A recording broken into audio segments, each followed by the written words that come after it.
Bonjour à tous, très heureuse de vous retrouver pour cette quotidienne du 26 septembre. En actu et en images, aujourd'hui, retour sur les événements du week-end et notamment la 35e édition de la des Alpes. Elle était de retour après 2 années en blanc, sous la pluie, mais une manifestation qui a conquis le public avec notamment un concert des Hush d'Ytren. Alexandre était sur place pour nous faire revivre la manifestation. On va rester en bonne compagnie, mais on va descendre de la montagne pour revenir sur les Alpes avec la famille des agriculteurs de Gimel, les Bignons. Réaction au lendemain de la des Alpes, mais également au lendemain des élections fédérales et du refus de l'initiative contre l'élevage intensif. Enfin, en culture, on terminera sur les planches du côté du théâtre de Coppet à Terre Sainte, puisque le théâtre a dévoilé sa nouvelle programmation et elle commence justement déjà ce 28 septembre. On en parlera en plateau. Alors Alexandre, c'était comment cette des Alpes? Tu es en pleine forme? Tu as mal aux pieds? Tu as mal à la tête, à la langue? Où est-ce que tu as mal? Dis-moi tout.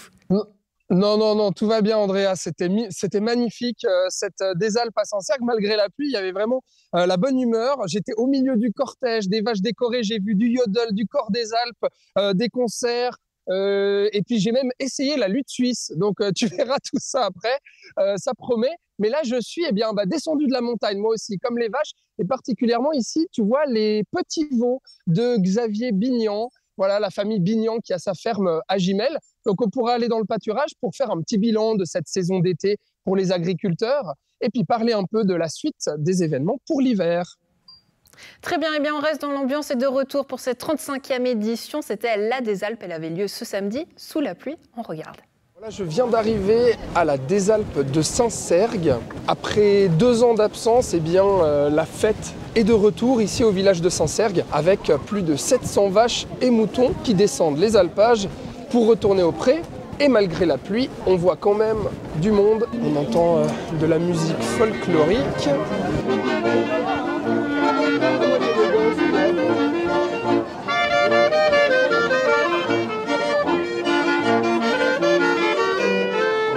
Bonjour monsieur, pourquoi vous êtes habillé comme ça? Parce que je fais partie du club de yodel de Glon, l'Alpenrösli. Et ça représente quoi la des Alpes de Sancergues? Elle fait que les troupeaux descendent avec la fin de l'été. Et puis du coup, on profite de ça pour faire revivre des traditions. Ça fait plaisir aussi de voir que le folklore attire toujours autant de gens. Alors comment ça va? De mieux en mieux. De mieux en mieux, pourquoi? Parce que vous avez un verre à la main? Vous voulez nous offrir une bouteille? Vous faites quoi là? Là on amène de l'eau pour la tonnelle du Gironde d'Huillet. Et puis puisqu'on est un peu défainé, on a pris un chariot avec. C'est de la flotte mon gars, c'est de la flotte. C'est que de la flotte? Ouais. C'est vrai? Oh nom de Dieu. L'eau ça mouille hein. Jolie coupe de cheveux. Oui. D'habitude je fais une coupe vache. Donc j'ai plutôt des taches. Bon monsieur le syndic, bonjour. Bonjour. Alors qu'est-ce que ça fait de retrouver cette des Alpes à Sancergues? Ça fait beaucoup d'émotions. Ouais. Il y a beaucoup d'émotions à Sancergues toujours. C'est vrai hein? Mais c'est vrai. C'est un village où il y a de la vie. Malgré la pluie, on voit du monde. J'espère parce que c'était un été un peu difficile pour les paysans puis les bergers. Là, aujourd'hui, c'est leur fête, puis je pense qu'il ne faut surtout pas les oublier. Vous allez où avec vos drapeaux? Moi j'attends le troupeau qui va arriver. Vous allez les mettre où les drapeaux? C'était pour ouvrir...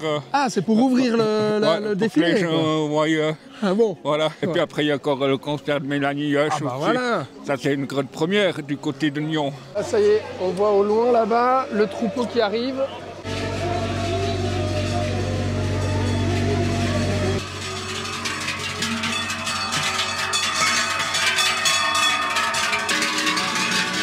Alors comment ça va cette des Alpes? Ça représente quoi pour vous? Une journée où on marche. C'était la vache. Comment ça va aujourd'hui? C'est super. Ouais. On n'a pas de pluie, on est bien. C'est vrai. Et c'est la fête. Ça représente quoi la des Alpes? C'est un petit moment d'émotion quand même. Ouais. Pour tous les gens qui travaillent avec le bétail, c'est un petit moment pour eux quand même. C'est magnifique, c'est des traditions, c'est juste génial. Est-ce que les vaches, elles sont contentes de descendre avec vous? Oui. J'adore. Vous êtes sûr de ça? Oui.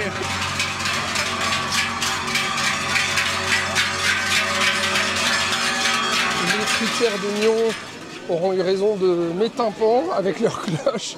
Pas de buzz à signaler sur les habits, pas de coup de pied de vache. Je suis sorti du cortège, tout va bien.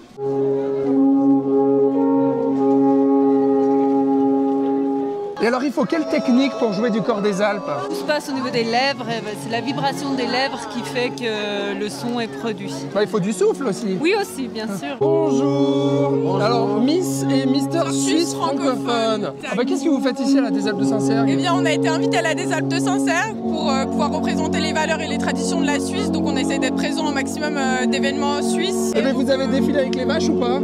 Pas encore. On les attend ici avec grand plaisir. La Des Alpes, ça représente quoi pour vous? Un grand événement, pour ma part je suis lyonnaise donc j'y viens chaque année et c'est vrai que c'est un événement que personnellement je loupe jamais et cette année d'avoir été invitée c'est un grand honneur. Je vois que derrière moi on fait des démonstrations de lutte suisse. Michael Matet, comment ça va? Ça va très bien, merci. Ouais. Vous faites quoi ici à la Des Alpes? Bon, on vient faire une démonstration de lutte pour la Des Alpes de Saint-Cergue. Vous venez chaque année d'habitude, non? Oui, on vient chaque année. Ouais. Et alors les gens ils sont attentifs? Ouais, c'est pas mal. Après, il y a quand même moins de monde que d'habitude là avec le temps. Avec la pluie, ouais. Ouais, c'est dommage. Bon, Michael, tu m'as convaincu. J'allais essayer la lutte. C'est une grande première pour moi et je vais essayer avec Hugo. Hugo, je dois attraper la culotte. Voilà. Ok. Et quand je dis bon, le but c'est que tu dois mettre ces deux épaules au sol. Au nom de Dieu. Bon. Ok.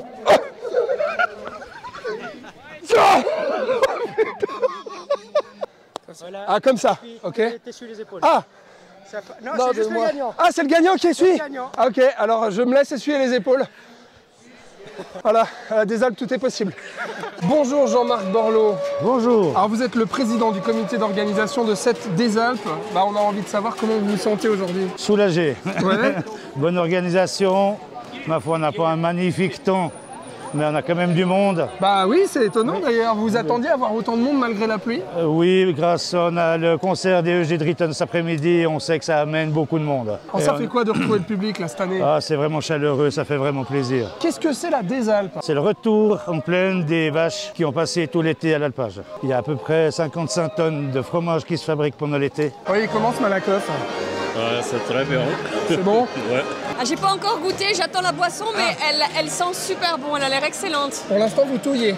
Pour l'instant, je touille. Aujourd'hui, on a eu 6 troupeaux. D'habitude, il y a à peu près 700 vaches, mais cette année, avec le temps qu'on a eu, cet été, la sécheresse, ils ont dû descendre des vaches. Mais on les remercie quand même chaleureusement qu'ils aient joué le jeu et puis qu'ils soient tous descendus avec un troupeau.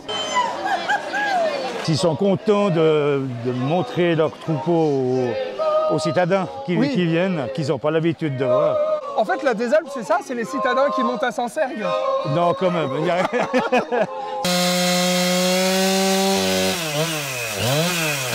On vient de l'entendre au micro, Jean-Marc, 200 bénévoles qui travaillent aujourd'hui pour cette Des Alpes. Et en termes d'organisation, il y a combien de personnes qui œuvrent pour organiser cet événement? Alors nous, on est 8 au comité à l'année. C'est à peu près une semaine de montage où là, on a eu pas mal de bénévoles. On est content d'avoir trouvé autant de bénévoles. Eh ben, belle Des Alpes, Jean-Marc Borloo. Merci beaucoup.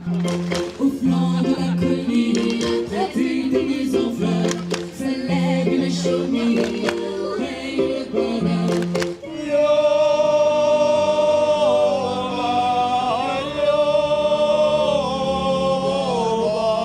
Vraiment tip-top. Ah, c'est tip-top, hein.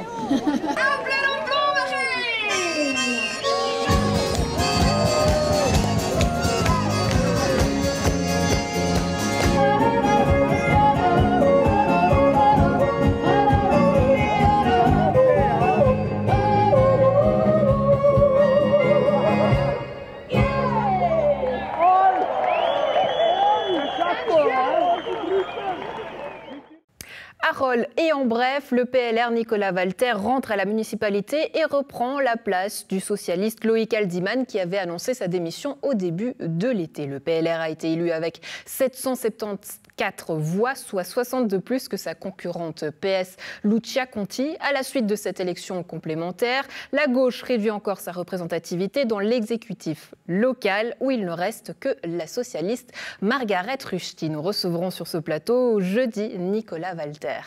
De retour sur la campagne avec toi, Alexandre, tu es en compagnie des agriculteurs de la famille Desbignans.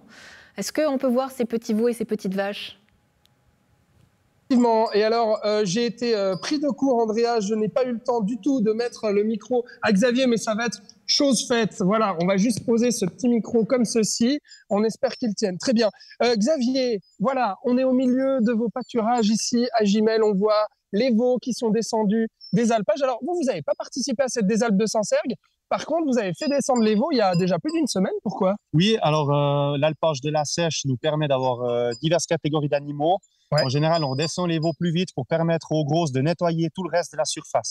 D'accord, ok. Et puis, il me semble que c'était un des thèmes de cette désalpe de Saint-Sergue, c'est qu'il y a pas mal de vaches qui sont déjà redescendues beaucoup plus tôt en raison de la sécheresse, justement. Comment vous avez vécu cette saison d'été? Alors, la saison d'été s'est quand même bien passée parce qu'on a eu le soutien de la PC notamment. Donc, ils ont organisé des transports d'eau jusqu'au marché russe. Ça s'est super bien passé. On a pu compter sur ce partenaire extrêmement efficace. Ouais. Donc, on a charrié l'eau dans nos citernes de réserve. Et puis, on a pu tenir bon. Et puis, nous, sur notre pâturage de la Seiche, on a eu de l'herbe, on a eu de la chance.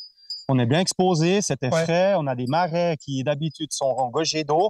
Là, alors, ils n'étaient pas pleins d'eau, mais ça poussait. Donc, pas de problème pour la pâture. OK, alors qu'on précise, vous êtes éleveur de bétail pour la viande, mais aussi pour le fromage. Alors, ça sert à quoi de monter les vaches en alpage? Ah, on a un joli pipi, là, tiens.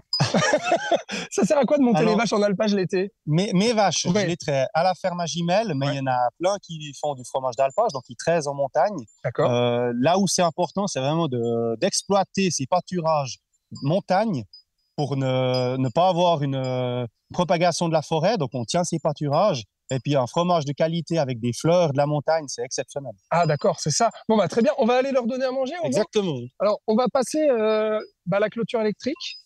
Voilà. Xavier, vous avez combien de veaux ici? Là, il y en a 33 dans ce parc. 33. Et puis, vous avez des génisses aussi, mais qui sont encore à l'alpage, qu'on ne peut pas voir là? Oui, qui sont encore à la sèche. Elles sont en train de fignoler les pâturages. Et puis, on va les chercher vendredi. Là, c'est vraiment la fin de la saison. Ah, d'accord. Là, c'est la fin de la saison. Alors, saison, c'est vrai, on a beaucoup entendu, Xavier. Je suis en train d'éviter les buzz en même temps que je vous parle. Mais c'est vrai, on a entendu beaucoup d'agriculteurs.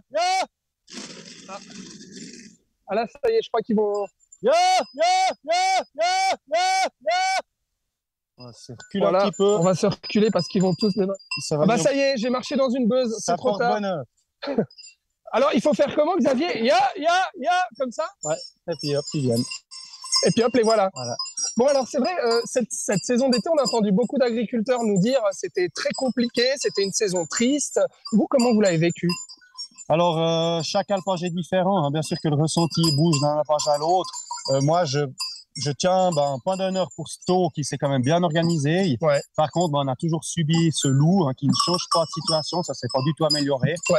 On a des naissances qui arrivent. Il y a de nouveau des tirs autorisés, mais qui ne sont pas à hauteur des naissances. Donc, en fait, on ne régule rien du tout. On est en train de se faire dépasser complet. Et puis, mon optimisme de début de saison est bien enterré maintenant. D'accord. Donc, vous abordez comment cette saison d'hiver?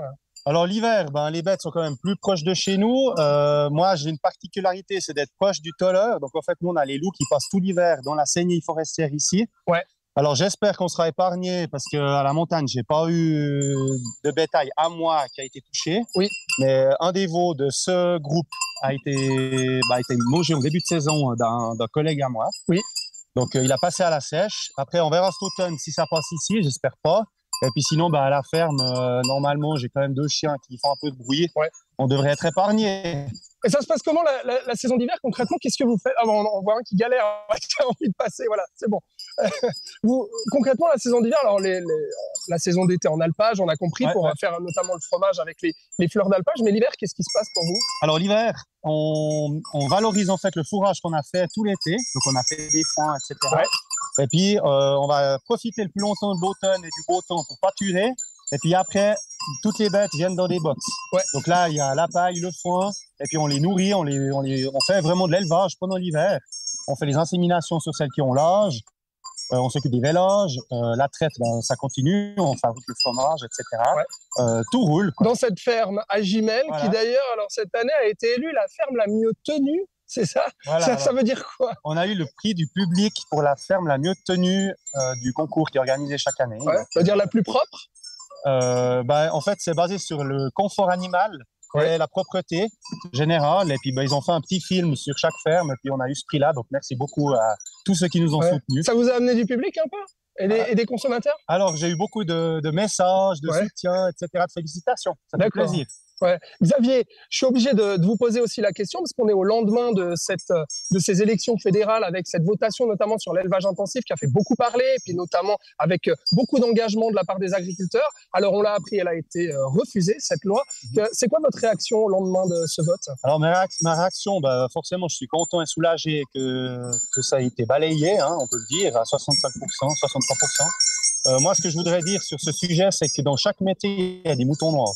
Et on doit arrêter de stigmatiser l'agriculture chaque année pour quelques moutons noirs. Alors oui, les moutons noirs ne font pas plaisir, il y en a aussi dans l'agriculture, mais c'est quelque chose qu'on doit traiter à la racine. Donc chaque mouton noir doit être balayé du paysage. Moi, je suis complètement d'accord avec ça. Mais le reste de la profession, voyez l'image qu'on donne, c'est pas une blague, j'ai pas inventé ça pour aujourd'hui, c'est la réalité. Les bêtes sont dehors, les bêtes vont bien, on s'en préoccupe, on s'en occupe bien, mieux qu'on peut. Il y a quand même un CFC, des brevets, des maîtrises qui sont délivrées pour ce métier.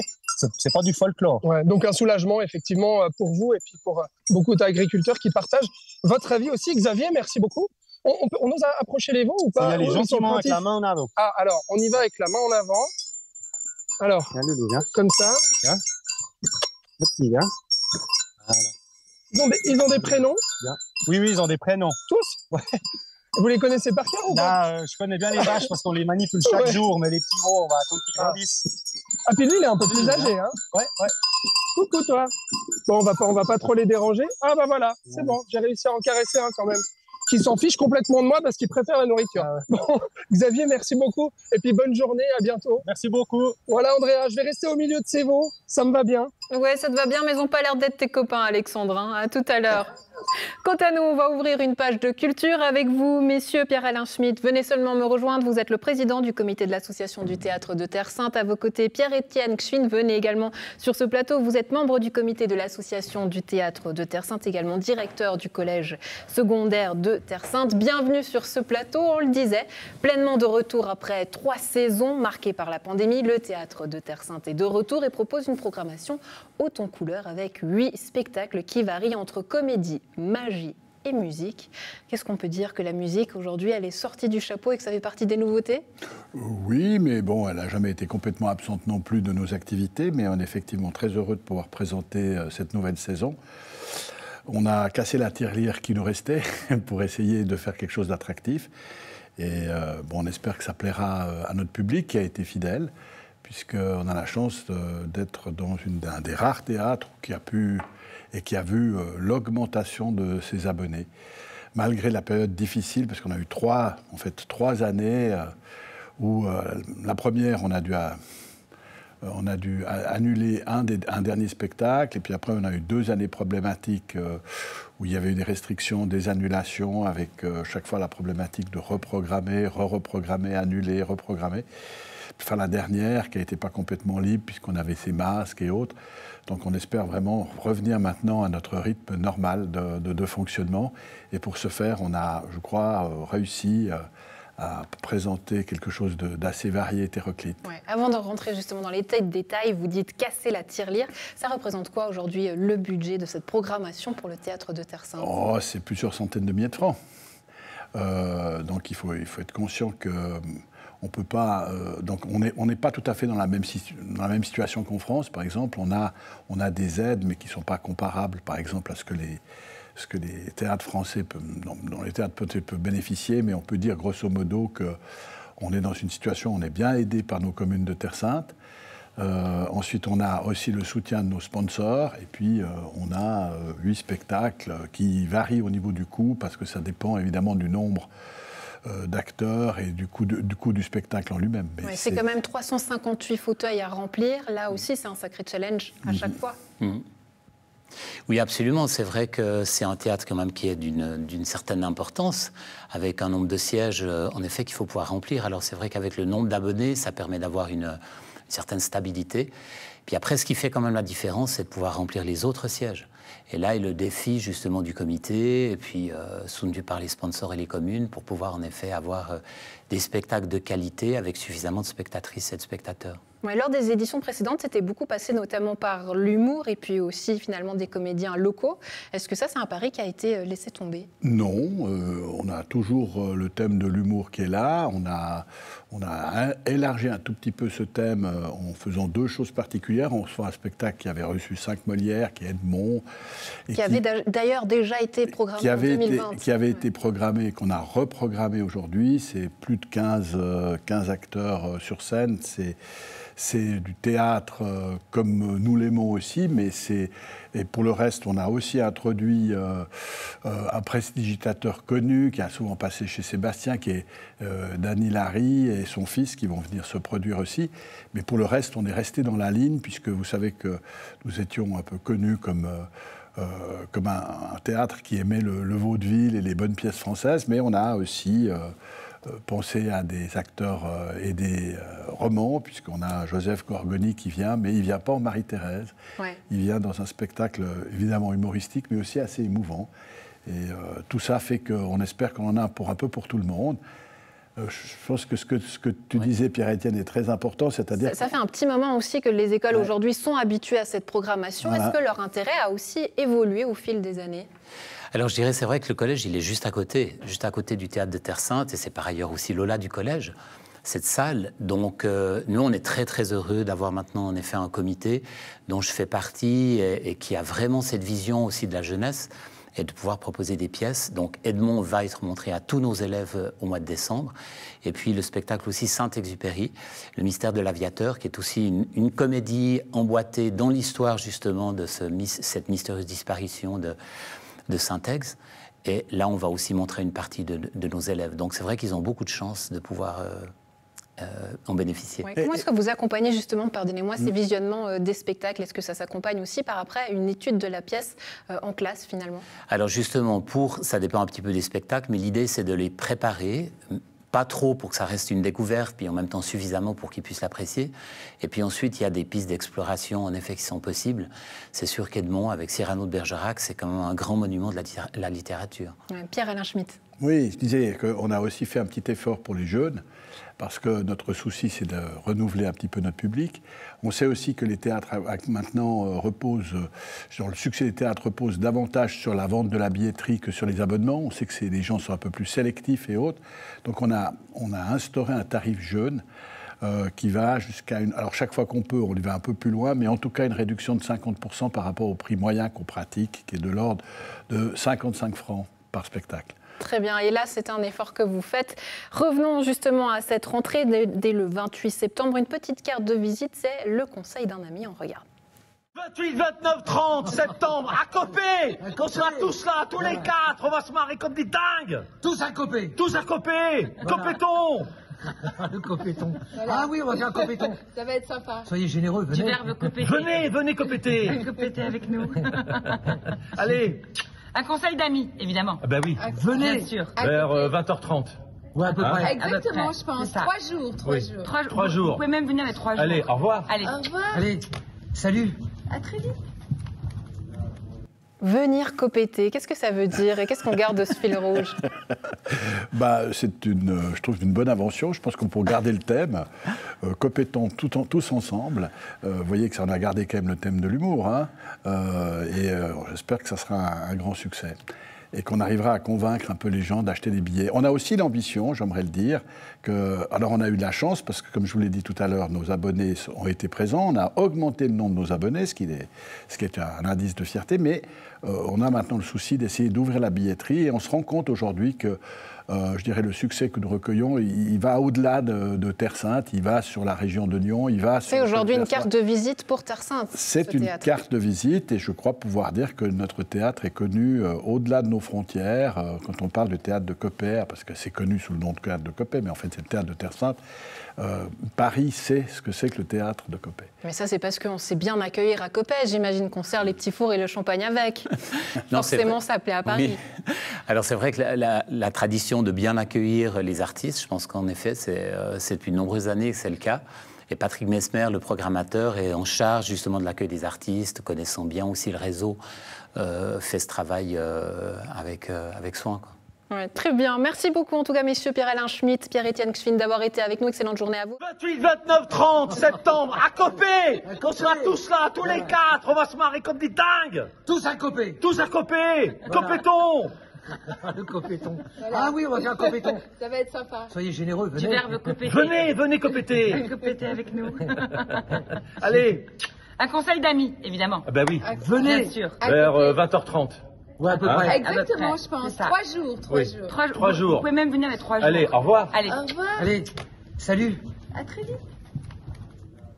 Et c'est tout pour aujourd'hui. Un plaisir d'avoir été en votre compagnie. Bonne suite de programmes sur Nyon Région Télévision.